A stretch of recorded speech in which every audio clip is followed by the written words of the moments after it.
श्री शिवाय नमस्तुभ्यम। दोस्तों, जैसे कि आप सभी लोग जानते हो कि इस वर्ष की नवरात्रि 19 तारीख से शुरू हो रही है। ऐसे में हम आपके लिए लेकर आए ऐसी जड़ी बूटी जो पूरे शरीर का कायाकल्प कर देगी, क्योंकि पेड़ पौधों में एक अद्भुत शक्ति का वास होता है।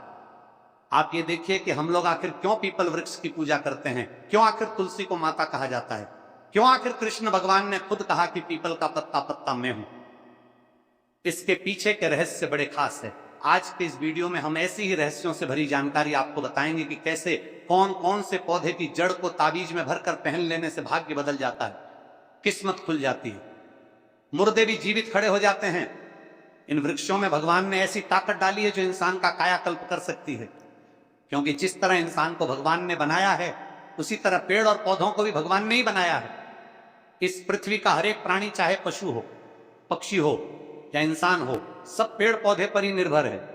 देखिए, नवरात्रि पर देवी माता पृथ्वी पर भ्रमण करती है और उनका बसेरा भी इन्हीं पेड़ पौधों में होता है। ऐसे में नवरात्रि के जितने फायदे हो सके उतने उठा लेने चाहिए, नहीं तो सारी जिंदगी भर पछताना पड़ता है। क्योंकि देवी मां भ्रमण क्यों करती है? आप ये सोचिए, वो केवल भ्रमण इसलिए करने आती है जिससे मनुष्य का उद्धार कर सके। अपने बच्चों के लिए ही तो वो आती।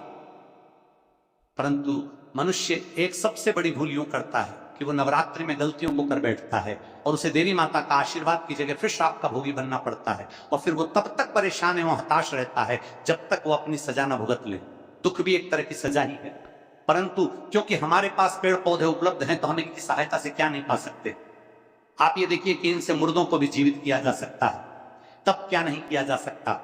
खुद श्री राम ने अपने भैया लक्ष्मण जी को कि इन्हीं पेड़ पौधों को पूज कर उनके प्राण बचाए थे, क्योंकि वो वृक्षों की शक्ति को जानते थे और उन्हें मानते थे। श्री राम खुद वृक्षों की इतनी पूजा किया करते थे कि हमेशा वृक्षों की छाया में ही उन्हें सोना पसंद था। वो कहीं और नहीं सोते थे, बल्कि पीपल की छाया में ही उन्हें सुकून मिलता था। इसीलिए उन्होंने ये कह डाला कि पीपल का पत्ता पत्ता मैं हूं, ये वृक्ष में हूं। वो खुद पीपल की पूजा किया करते थे और यही वजह हिंदू धर्म में पीपल को वृक्षराज कहा जाता है और इसकी पूजा करी जाती है। नवरात्रि में एक विशेष तरह की तरंग आसमान से बरसती जिन्हें पेड़ पौधे ग्रहण कर सकते हैं।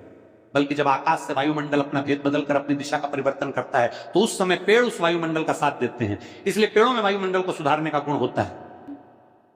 जिस समय नवरात्रि चल रही होती है उस समय अगर पेड़ पौधों की जड़ को ताबीज में भरकर पहन लिया जाए तो यह साक्षात ढाल के स्वरूप में काम करती है। नवरात्रि में चांदी के ताबीज में भरकर इन्हें पहनने से न केवल सोया भाग्य जगाया जा सकता है, बल्कि धन को चुंबक की तरह खींचा जा सकता है। इन पेड़ पौधों की ताबीज से लाखों लोगों ने आज तक करोड़ों लाभ उठाए हैं और अपने दुख स्वयं मिटाए हैं। जिनको इनकी जड़ों का ज्ञान होता है, इन वृक्षों का ज्ञान होता है, वो इंसान अपने जीवन में पेड़ पौधों से सब कुछ हासिल कर लेता है, बड़े बड़े रोगों को दूर कर लेता है। इसीलिए हमेशा आपके लिए खास जड़ी बूटी की जानकारी आपको देते रहते हैं, अलग अलग पेड़ों और पौधों के बारे में बताते रहते हैं। क्योंकि नवरात्रि में आकाश मंडल से गुप्त शक्ति बरसती है और पेड़ों पर गिरती है। इसलिए नवरात्रि में ये पेड़ की जड़ें आप चांदी के ताबीज में भरकर पहन लेना, इससे सोया भाग्य जाग उठेगा। अलग अलग चीज के लिए अलग अलग पेड़ और पौधे हैं, तो सब पेड़ों के बारे में जानकर आप अपनी इच्छा अनुसार किसी भी पेड़ की जड़ निकाल लावें और चांदी में भरकर पहन लें। ये नवरात्रि में कीजिएगा, इससे पूरे शरीर का कायाकल्प होने लगेगा। पीपल वृक्ष को महाराज कहते हैं, इसे कायाकल्प करने वाली बूटी भी कहा जाता है। पीपल वृक्ष की जड़ को अगर नवरात्रि के गुरुवार में सावधानी पूर्वक लाकर कच्चे दूध से धोकर पीली हल्दी में रंग कर अगर धारण कर लिया जावे तो यह धारण करने वाले के शरीर का कायाकल्प कर देती है। ध्यान दीजिएगा, हमने बताया है नवरात्रि में जो गुरुवार पड़ता है उसी गुरुवार सावधानी पूर्वक निकाल लीजिएगा। उससे पहले बुधवार को जाकर निमंत्रण दे दीजिएगा और गुरुवार को निकाल लीजिएगा। इससे आपके शरीर में जो रोग है, संताप है, कोई भयंकर पीड़ा है तो तुरंत मिटने लगेगी, क्योंकि ये कायाकल्प बूटी है, असाधारण है, अतुल्य है, संजीवनी है। ये पीपल की जड़ को ताबीज में भरने से पहले पीली हल्दी में रंग कर अगर गायत्री मंत्र से 108 बार इस जड़ को पढ़ देंगे तो इसमें एक ऐसी शक्ति आ जाती है जो शरीर में बल को बढ़ाने लगती है। इससे व्यक्ति महाबलशाली हो जाता है। पहले के जमाने में आदि मानव पीपल की जड़ को गायत्री मंत्र से सिद्ध करके पहनते थे और उनके शरीर का कायाकल्प हुआ रहता था। उन्हें कहीं हॉस्पिटल या डॉक्टर के पास जाने की आवश्यकता नहीं पड़ती थी, क्योंकि उनके पास पेड़ों का और पौधों का विज्ञान था। इसी तरह भृंगराज का पौधा है, इसमें ब्रह्म जी की शक्ति समाहित रहती है। नवरात्र में देवी मां पृथ्वी पर होती है और ब्रह्म जी इस पौधे में आकर बैठ जाते हैं, जिससे देवी मां के अतुल्य रूप का दर्शन पा सकें और उनसे आशीर्वाद ले सके। क्योंकि देवी मां जगत जननी है, इस ब्रह्मांड का आधार है, इसकी शक्ति है। इसलिए नवरात्रि में देवता भी पृथ्वी लोक पर मां की कृपा मांगने आ जाते हैं। निश्चित ही मनुष्य भागा है जो उसके पास सब मौजूद है और इसका लाभ नहीं उठाता है। तो दोस्तों, भृंगराज के पौधे में ब्रह्म जी बैठे होते हैं। नवरात्रि के किसी भी दिन अगर भृंगराज की जड़ को चांदी के ताबीज में भरकर पहन लिया जाए तो ये दिमाग को खोल देती है। जिन लोगों पर तंत्र हुआ होता है वो लोग पीड़ित रहते हैं दिमाग से, क्योंकि उनके दिमाग को बांध दिया जाता है तांत्रिक द्वारा, और तांत्रिक उन पर फिर अटैक करता रहता है, उनके दिमाग को अपने वश में कर लेता है और दिमाग को पकड़कर उस भूत प्रेतों का साया डाल देता है, जिससे व्यक्ति का दिमाग घूमता आता है। इसीलिए भृंगराज की जड़ को नवरात्रि में ले आवे और इसे पंचामृत से धोकर इसकी पूजा करें और इसे माथे से लगाकर देवी माता से आशीर्वाद मांगे। उसके पश्चात इस जड़ को आप चांदी के ताबीज में भरकर 108 बार महामृत्युंजय मंत्र का पाठ कर लेवे और उसे नवरात्रि में ही पहन भी लेवे। इससे व्यक्ति का दिमाग मजबूत हो जाता है, जिससे तांत्रिक उसके दिमाग को पकड़ नहीं पाता और उसे हानि नहीं पहुंचा पाता है। इससे तंत्र मंत्र में भी सहायता मिलती है, जो हम आपको नेक्स्ट वीडियो में बताएंगे। तो आप चैनल को सब्सक्राइब करके रखिएगा। इसी तरह आंकड़े के पेड़ में साक्षात महाकाली के 64 गण होते हैं, जो 64 दिशाओं से व्यक्ति की रक्षा करते हैं। तंत्र में 64 दिशाएं बताई गई हैं। महाकाली का ही पेड़ होता है, ये जंगलों में आसानी से मिल जाता है। तो आप ये काम कीजिएगा कि नवरात्रि में आंकड़े के पौधे पास जावे और उस पर एक मिठाई चढ़ाकर वापस अपने घर लौट आवे। उसके बाद अगले दिन फिर जाएं और उस पौधे जड़ को सावधानी से निकाल लावे। बस उस पौधे को कष्ट मत दीजिएगा जिससे कहीं वो सूख न जावे, बस इतना ध्यान रखिएगा। सावधानी पूर्वक लाके इस जड़ को साफ पानी में धोकर पंचामृत से धो लें। फिर एक बार इसके सामने दुर्गा सप्तशती का पाठ कर लीजिएगा और इस ताबीज पर सिंदूर छिड़क कर इसे लाल धागे में पहन लेना। इससे संपूर्ण जिंदगी के कष्ट मिटने लग जाती है। ये शरीर को कायाकल्प भी करती है और इससे गरीबी भी दूर हो जाती है। गरीबी भी इंसान की एक बीमारी की तरह है जो उसका पीछा नहीं छोड़ती है, इसलिए इस जड़ को पहनने से भाग्य मजबूत बनता है। अब हम आपको हनुमान जी के पेड़ के बारे में बताएंगे, क्योंकि नवरात्रि के दिन हनुमान जी महाराज के दिन भी बोले जाते हैं। नवरात्रि में हनुमान जी महाराज चमेली के पौधे के पास बैठते हैं, क्योंकि इनकी सुगंध उन्हें अति प्रिय है। इसीलिए हनुमान जी की पूजा में चमेली के तेल का प्रयोग होता है। हनुमान जी को चमेली के फूल चढ़ाने से शीघ्र मनोकामना का पूर्ति होता है। आप मंदिर में देखिए, सबसे अधिक हनुमान जी को चमेली के फूल ही अति प्रिय है। इसलिए नवरात्रि में हनुमान जी को अपने पास सदैव रखने हेतु चमेली के पौधे की जड़ को निकाल लाएं और इसके साथ एक फूल में निकाल लाएं। उसके बाद इस जड़ को हनुमान जी की मूर्ति का सिंदूर लगा दें। इससे पहले जड़ को धोना मत भूलिए, क्योंकि जड़ पर मिट्टी लगी होती है। इसे पंचामृत से शुद्ध करना अनिवार्य है। उसके पश्चात ही हनुमान जी की मूर्ति का सिंदूर उस पर आप लगा देवे और उस जड़ को देखते हुए आप श्री राम के नाम का जाप करें, क्योंकि जहां श्री राम का नाम बोला जाता है वहां खुद हनुमान जी पहुंच ही जाते हैं और उनको चमेली के फूल अति प्रिय है। श्री राम के नाम 108 बार बोलने के बाद एक बार सच्चे प्रेम से हनुमान चालीसा का पाठ भी कर लेना, क्योंकि इसी से उस जड़ में शक्तियां प्रवेश करेंगी। जड़ के साथ फूल भी चमेली का आपको रखना है, इसे बिल्कुल मत भूलिए, नहीं तो हनुमान जी की शक्तियां उसमें प्रवेश नहीं कर पाएंगी। तो हनुमान चालीसा पढ़ने के पश्चात आप उस जड़ और फूल को चांदी के ताबीज में भरकर पहन लीजिए। पहनने से पहले आप इस ताबीज को हनुमान जी महाराज के चरणों में एक दिन के लिए इस ताबीज को उनकी मूर्ति के पीछे छुपा दीजिएगा। और अगर हो सके तो अगर आपके घर के पास मंदिर है तो वहां पर पुजारी को बोल दीजिएगा कि मैं अपनी एक ताबीज हनुमान जी की मूर्ति के पीछे रख कर जा रहा हूं, उसकी आप रक्षा करिएगा। क्योंकि जिससे एक ताबीज में हनुमान जी की शक्ति विराजमान हो सके तो ये आप पुजारी को बता दीजिएगा। इसके बदले में आप पुजारी जी को 10 रुपए भेंट कर दीजिएगा, जिससे पुजारी जी ताबीज आपका संभाल कर रखेंगे और आपका ताबीज खोएगा नहीं। फिर आप अगले दिन जाकर उस ताबीज को ले आइएगा और इसे लाकर नवरात्रि में पहन लेना और रोज हनुमान चालीसा का पाठ करना शुरू कर देना। इससे हनुमान जी सदैव उस व्यक्ति की हर संकट से मदद और बचाव करते हैं और उसके जीवन से क्लेश को मिटा देते हैं। ये ताबीज हर तरह के संकट को खत्म करने के लिए बनाया जाता है। इससे लाखों लोगों ने अब तक बहुत फायदा उठाया है। दोस्तों, आपसे हम एक निवेदन करना चाहेंगे कि जानकारी तो अपने मित्रों के साथ वीडियो शेयर करें, जिससे आपके मित्र भी इसका पूर्ण लाभ उठा सकें। अब सबसे शक्तिशाली पेड़ के बारे में हम आपको बताएंगे, जिससे धन की सारी समस्या छूमंत्र हो जाती है। अगर आप भयंकर गरीबी से जूझ रहे हैं तो आप निराश मत होइएगा, क्योंकि नवरात्रि चली रही है और इसका फायदा बस आप उठा लेना। आपको करना यह है कि एक कपूर कचहरी के पेड़ को आप ढूंढ लेना, नवरात्रि के दिन खत्म होने से पहले ही ढूंढ लेना, जिससे नवरात्रि के दिन कहीं ना निकाल जाए। इसलिए हाथ पर हाथ रखकर बैठना बिल्कुल वर्जित है। कपूर कचहरी के पेड़ में नवरात्रि में अप्सरा विराजमान रहती है। और जो लोग प्रेम की अभिलाषा रखते हैं, अपने जीवन में प्रेम पाना चाहते हैं या अपने प्रेम को ढूंढना चाहते हैं, तो उनके लिए कपूर कच किसी वरदान से कम नहीं। नवरात्रि में इसका भरपूर लाभ उठाइए। जैसे कि अगर अभी तक आपकी शादी नहीं हुई है या अभी तक आपको आपका प्रेम ही नहीं मिला है या शादी के बाद लड़ाई होती है, आप प्रेम की तलाश में है, तो ये पेड़ आपको प्रेम दिलवा सकता है और धन की परेशानी भी दूर कर सकता है। नवरात्रि में इस जड़ को पहनने से सम्मोहन शरीर में बढ़ता है, जिससे आप किसी को भी बस में कर पाएंगे, जिससे धन, प्रेम, दौलत सब कुछ ही हासिल होता है। क्योंकि अप्सरा साधना करी इसीलिए जाती है जिससे जीवन में ऐश्वर्य की हासिल हो सके, सुखी जीवन के साथ प्रेम भी मिल सके। दोस्तों, इसका प्रोसीजर यह है कि इसकी जड़ को नवरात्रि में हासिल करने के पश्चात आप अप्सरा मोहिनी मंत्र से 11 बार इस जड़ को पढ़ दीजिएगा। परंतु बस इसमें परेशानी यह है कि इस जड़ को मोहिनी मंत्र से सिद्ध करने के लिए आपको अप्सरा साधना करना जरूरी है, तभी इस जड़ में मोहिनी प्रवेश कर पाती है और आपको प्रेम दे पाती है। परंतु क्योंकि सब लोग साधना नहीं कर सकते हैं, तो आप इसे हमारी संस्थान से ये जड़ अपने नाम से सिद्ध करवा कर मंगवा सकते हैं, जिससे अप्सरा साधना से सिद्ध से जड़ आपको हासिल हो जाएगी। फिर किसी भी ताबीज में भरकर आप इसे पहन सकते हैं। ये जड़ अपने नाम से सिद्ध मंगवाएं और अधिक से अधिक लाभ उठाएं।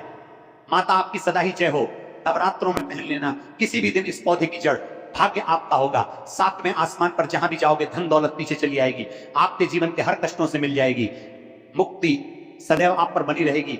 माता दुर्गा जी की असीम कृपा और आशीर्वाद।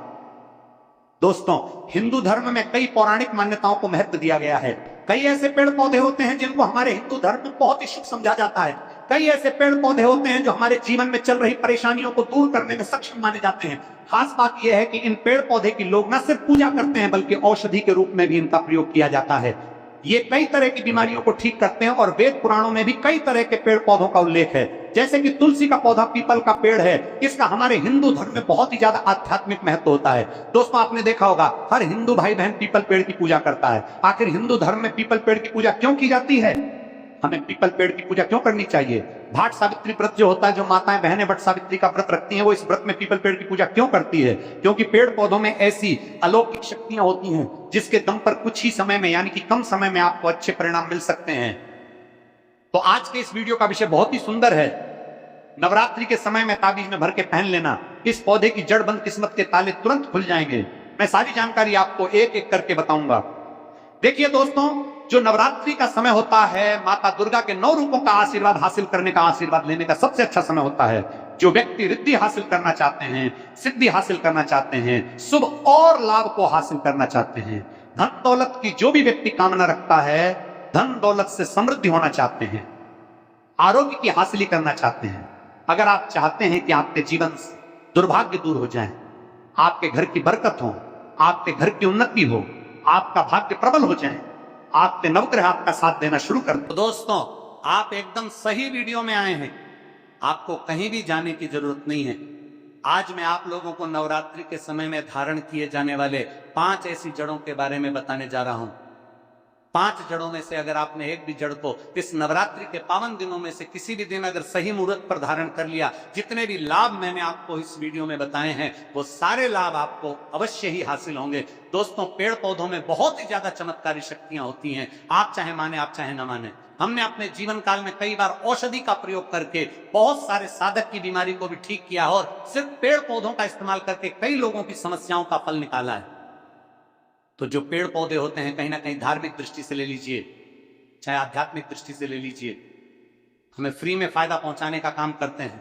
सर्वप्रथम तो आपको नवरात्रि के 9 दिनों में से किसी भी दिन उन जड़ों को अपने घर पर ले आना है, अच्छे से इनको धो लेना और सही तरीके से उनकी विधि विधान से पूजा पाठ करने के बाद इनको धारण कर लेना है। आप नवरात्रि के किसी भी समय, किसी भी दिन इस वीडियो को देख रहे हैं, तो आप हमारे वीडियो में बताए हुए इन पेड़ पौधे की जड़ को लाकर इनको अच्छी तरीके से गंगा जल से धोने के बाद, पूजा करने के बाद आप धारण कर सकते हैं और आपको जरूर माता रानी जी का आशीर्वाद वरदान एक साथ हासिल होगा। और एक व्यक्ति को अगर माता रानी जी का आशीर्वाद मिल जाए तो फिर उस व्यक्ति का दुनिया में कोई भी कुछ नहीं बिगाड़ सकता है। उस व्यक्ति के जीवन में सिर्फ उसको सफलता हासिल होती है। दोस्तों, महंगे रत्न पहनने के बजाय अगर आप जो है इन पेड़ पौधों की जड़ों को धारण करते हैं तो उससे आपको अच्छा परिणाम मिलेगा, रिजल्ट मिलेगा। कहीं ना कहीं रत्न में मिलावट होती है, कहीं ना कहीं रत्न में त्रुटि होती है। रत्न के मामले में आपको लोग बेवकूफ बना सकते हैं, परंतु पेड़ पौधों के मामलों में कभी भी कोई भी आपको बेवकूफ नहीं बना सकता है, क्योंकि स्वयं आप इन जड़ों को अपने हाथों से हासिल करेंगे। इसकी पूजन करने के बाद माता रानी जी का आशीर्वाद हासिल करेंगे, तब आप इसको धारण करेंगे तो यकीन मानिए दोस्तों, आपको परिणाम अच्छे ही हासिल होंगे। आपको अपने जीवन की समस्त तरह की परेशानियों से मुक्ति मिल जाएगी। इस वीडियो में मैं आपको वेद पुराणों के अनुसार नवरात्रि के दिनों में उन जड़ों को धारण करने के लिए बताने जा रहा हूं, जिनको धारण करने के बाद एक व्यक्ति पर सदैव माता रानी जी की कृपा बनी रहती है। दोस्तों, सर्वप्रथम तो इन पेड़ पौधों की जड़ को लाने के बाद आपको क्या करना होता है? सिर्फ इन जड़ों को लाना है। आपको इनको अच्छी तरीके से गंगा जल से धोना है और उनकी विधि विधान से पूजा करनी है। और उसकी पूजा कैसे करनी है वो अभी हम आपको आगे वीडियो में बताएंगे, क्योंकि दोस्तों नवरात्रि के दौरान माँ माता रानी जी धरती पर वास करने आती है और कुछ ऐसे पेड़ पौधे हैं जिनमें माता रानी जी की दिव्य शक्तियों का वास होता है। और इन्हीं पेड़ पौधों की जड़ को अगर आप नवरात्रि के दौरान धारण कर लेते हैं तो माता रानी जी की कृपा सदैव आप पर बनी रहती है। माता रानी जी के आशीर्वाद से आपके जीवन का हर कष्ट अपने आप खत्म हो जाता है। दोस्तों, आप चाहें तो इन पेड़ पौधों की जड़ को चांदी की ताबीज में भी धारण कर सकते हैं, आप चाहें तो पीतल की ताबीज में भी धारण कर सकते हैं, वो आपकी श्रद्धा पर निर्भर करता है। बस इस बात का आपको विशेष करके ध्यान रखना होगा, जिन पौधों की जड़ों को हम आपको धारण करने के लिए बताने जा रहे हैं, इनको धारण करने की एक मुहूर्त होगी। तो मतलब नवरात्रि के किसी भी दिन अगर आप इन पेड़ पौधों की जड़ को धारण करने जा रहे हैं तो बस आप मुहूर्त के अनुसार इनका धारण कीजिएगा, और यकीन मानिए दोस्तों, साक्षात नव दुर्गा माता रानी जी के 9 के 9 रूपों का आपको आशीर्वाद हासिल होगा। तो चलिए आपको मैं इस वीडियो में बताता हूं कि नवरात्रि के दौरान किन पेड़ पौधों की जड़ों को आपको धारण करना चाहिए। इसीलिए इस वीडियो को लास्ट तक, अंत तक बिना भगाए देखिएगा। और अगर आप चाहते हैं कि माता रानी जी का आशीर्वाद हमेशा आप पर और आपके परिवार पर बनी रहे, माता रानी जी की कृपा से आप अपने जीवन में बहुत ही उन्नति करें, बहुत ही आगे जाएं, तो दोस्तों पूरी सच्ची श्रद्धा और पूरे विश्वास के साथ इस वीडियो को लाइक कर दीजिए और कमेंट बॉक्स में लिख दीजिए जय माता दी, और कमेंट बॉक्स में अपनी राशि भी डाल दीजिएगा। आपकी राशि के अनुसार कोई भी ऐसा उपाय होगा जो नवरात्रि के दौरान करके आप लाभ पा सकते हैं, वो आकर हम आपके कमेंट के रिप्लाई में बता देंगे। परंतु आपसे निवेदन था, वीडियो लाइक करना मत भूलिए दोस्तों। सर्वप्रथम तो आपको चमेली की जड़ को लाना चाहिए। चमेली पौधे की जड़ के बेनिफिट मैं आपको बताना चाहूंगा और आप फायदे जान लीजिए। दोस्तों, चमेली की जड़ में देवी शक्तियां समाहित रहती हैं। आपने देखा होगा चमेली का जो तेल हनुमान जी महाराज को समर्पित किया जाता है। इस पौधे में हनुमान जी महाराज की दिव्य शक्तियां बसती हैं। जो लोग माता लक्ष्मी जी की कृपा हासिल करना चाहते हैं, लक्ष्मी सिद्धि हासिल करना चाहते हैं, जो लोग सिद्धि हासिल करना चाहते हैं, मंत्रों को सिद्ध करना चाहते हैं, जो व्यक्ति आरोग्य रहना चाहते हैं, ऐसे व्यक्ति को नवरात्रि के दौरान चमेली की जो जड़ होती है अवश्य ही लाना चाहिए। नवरात्रि के 9 दिनों में से किसी भी दिन आप चमेली की जड़ को ला सकते हैं। इसको लाने के बाद सिर्फ एक दिन आपको इसको अच्छी तरीके से गंगा जल से धोने के बाद इसकी पूजा करनी और किसी भी चांदी की ताबीज में रखकर या पीतल की ताबीज में रखकर इसको अपने गले में धारण कर लेना है। सिर्फ इतना करने भर से मानकर चलिए, माता रानी जी के 9 के 9 रूप का आशीर्वाद, हनुमान जी महाराज की कृपा सदा आप पर बनी रहेगी। आपके जीवन में अगर आप आर्थिक कष्ट में फंसे हुए हैं, उस हर तरह की परेशानी से आपको मुक्ति मिल जाएगी। दूसरे क्रम में आता है लटजीरा नाम का पौधा। हमारी वीडियो में इस पौधे को बहुत ध्यान से देख लीजिए। इस तरह से होता है ये पौधा। इस पौधे को कई जगह चिड़चिड़ा नाम से जाना जाता है। भारत के कई राज्यों में इसे अपामार्ग बोला जाता है। अब इसे अपामार्ग क्यों बोलते हैं? क्योंकि इस पौधे के जो बीज होते हैं उल्टी तरफ से उगना शुरू करते हैं। धरती में एकमात्र यही पौधा है जिसके बीज उल्टी तरफ से उगना शुरू करते हैं। ये सीधे नहीं रहते, अर्थात ये पौधा दुनिया से उल्टा चलता है। अपामार्ग पौधे का सबसे ज्यादा संत महात्मा लोग इस्तेमाल करते हैं। शास्त्रों में, वेद पुराणों में लिखा हुआ है कि अगर कोई व्यक्ति नवरात्रि के दौरान लटजीरा पौधे की जड़ को अपने गले में धारण कर लेता है तो उस व्यक्ति को कभी भी किसी की नजर नहीं लगती। उस व्यक्ति पर अगर कोई व्यक्ति काला जादू, काली विद्या कर करवाने की कोशिश भी करता है तो उस व्यक्ति पर इन सब चीजों का कभी भी असर नहीं पड़ता है। ज्योतिष शास्त्र में लिखा हुआ है कि अगर आप नवरात्रि के दौरान लटजीरा पौधे की जड़ को अपने गले में धारण कर लेंगे तो मानकर चलिए आने वाली आपके ऊपर जो भी परेशानी होगी वो अपने आप टल जाएगी। इस पौधे के जड़ को धारण करने